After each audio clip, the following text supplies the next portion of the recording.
দাঁড়িয়ে পেশাব করলে 5টি ক্ষতি আপনার জীবনে চলে আসবে। দেখুন, নবীজি সাল্লাল্লাহু আলাইহি ওয়াসাল্লাম 1500 বছর আগে জানিয়ে দিয়েছেন বসে পেশাব করতে হবে। আমাদের নবীজি সাল্লাল্লাহু আলাইহি ওয়াসাল্লাম আমাদেরকে সবকিছু শিক্ষা দিয়েছেন। এখন বর্তমানে চিকিৎসা বিজ্ঞানও বলছে একজন মানুষ বসে পেশাব করলে সে সুস্থ থাকতে পারে, কিন্তু যারা দাঁড়িয়ে পেশাব করে তাদের বড় বড় 5টি রোগ হতে পারে। এই 5টি রোগ যাদের হবে তারা কিন্তু আস্তে আস্তে কঠিন বিপদে পড়ে যাবে। এজন্য দাঁড়িয়ে পেশাব করবেন না, বসে পেশাব করবেন। বসে পেশাব করা সুন্নাও আদায় হবে এবং আপনার শরীরটা সুস্থ থাকবে। আপনি নবী সাল্লাল্লাহু আলাইহি ওয়াসাল্লামের প্রতিটি সুন্নাত যেখানে যে সুন্নত আছে সেই সুন্নতকে মানবেন, আপনি সুস্থ থাকতে পারবেন, রোগ থেকে বাঁচতে পারবেন, বিপদ আপদ থেকে আপনি বাঁচতে পারবেন। 1 নাম্বার, যারা দাঁড়িয়ে পেশাব করে 1 নাম্বার হচ্ছে তাদের ভিতরে যেই বিষাক্ত পদার্থ আছে সেগুলো বের হতে পারে না দাঁড়িয়ে পেশাব করলে। বসে পেশাব করলে এই পেশাবের মাধ্যমে ভিতরে যেই বিষাক্ত পদার্থ আছে এগুলো সব বের হয়ে যায়, কিন্তু যারা দাঁড়িয়ে পেশাব করে এগুলো বের হতে পারে না, যার কারণে আস্তে আস্তে বড় ধরনের সমস্যা তার ভিতরে বাসা বাঁধে। এবং 2 নাম্বার হচ্ছে তার মূত্র যে নালী আছে সেখানে ইনফেকশন হয়ে যায়, মূত্রনালীতে রোগ সংক্রমণ করে, যার কারণে দেখা যাচ্ছে যে তার বড় ধরনের সমস্যা হয়ে যায়, আস্তে আস্তে তার কিডনিতে সমস্যা হয়ে যায়। এজন্য 2 নাম্বার, মূত্রনালীতে ইনফেকশন হয়ে যাওয়ার সম্ভাবনা আছে। এবং 3 নাম্বার হচ্ছে আপনার কিডনিতে সমস্যা হয়ে যাওয়ার সম্ভাবনা আছে। কিডনি হচ্ছে আমাদের অঙ্গগুলোর ভিতরে গুরুত্বপূর্ণ একটা অঙ্গ।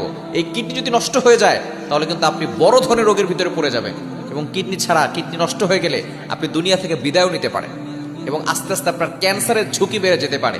এই জন্য দাঁড়িয়ে পেশাব করবেন না, আপনি বসে পেশাব করার চেষ্টা করবেন। এবং দাঁড়িয়ে পেশাব করলে আপনার মূত্রনালীতে পাথর জমে যাওয়ার সম্ভাবনা আছে। আমরা পানি বেশি বেশি পান করি না, অনেক আছে পানি পান করতে চাই না, পানি পান করবেন। বিশেষ করে গরমের কালে বেশি পানি পান করার চেষ্টা করবেন। এই পানি পান না করার কারণে দেখা যাচ্ছে আস্তে আস্তে আমাদের মূত্রনালীতে, কিডনিতে পাথর জমে যায়, এবং মূত্রনালীতে পাথর জমে যায়, এবং দাঁড়িয়ে পেশাব করলেও আপনার এই মূত্রনালীতে আস্তে আস্তে পাথর জমে যাওয়ার সম্ভাবনা আছে। এবং 5 নম্বর হচ্ছে সবচেয়ে গুরুত্বপূর্ণ, আপনার মূত্রনালীটা সম্পূর্ণভাবে খালি হতে পারে না, যার কারণে সেখানে কিছু পেশাব আটকে থাকে। এরপরে আস্তে আস্তে সেখানে সংক্রমণ হয়ে যায়, আপনার পেশাবে ইনফেকশন হয়ে যাবে, আপনার বড় ধরনের রোগ চলে আসবে। যখন পেশাবে ইনফেকশন হবে দেখবেন বারবার ঘন ঘন পেশাব হচ্ছে, বারবার দেখবেন পেশাবের বেগ চলে আসছে, এবং আস্তে আস্তে এর দ্বারা কিডনিতে সমস্যা হয়ে যাবে, লিভারে সমস্যা হয়ে যাবে, এবং ক্যান্সার পর্যন্ত চলে যাবে। এই জন্য দেখেন 1500 বছর আগে যখন কোনো টেকনোলজি ছিল না, কোনো ল্যাব ছিল না, কোনো সায়েন্স ছিল না, তখন নবী সাল্লাল্লাহু আলাইহি ওয়াসাল্লাম জানিয়ে দিয়েছেন বসে বসে পেশাব করাই হচ্ছে রাসূলুল্লাহ সাল্লাল্লাহু আলাইহি ওয়াসাল্লামের আদর্শ। যারা বসে পেশাব করে তারা এই 5টি বড় বড় রোগ থেকে তারা বাঁচতে পারে। এজন্য খবরদার কখনো দাঁড়িয়ে পেশাব করবেন না।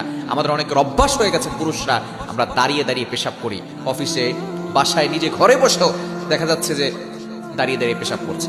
আপনি দাঁড়িয়ে দাঁড়িয়ে পেশাব করবেন না, তাহলে বড় ধরনের 5টি ক্ষতি আপনার জীবনে চলে আসবে।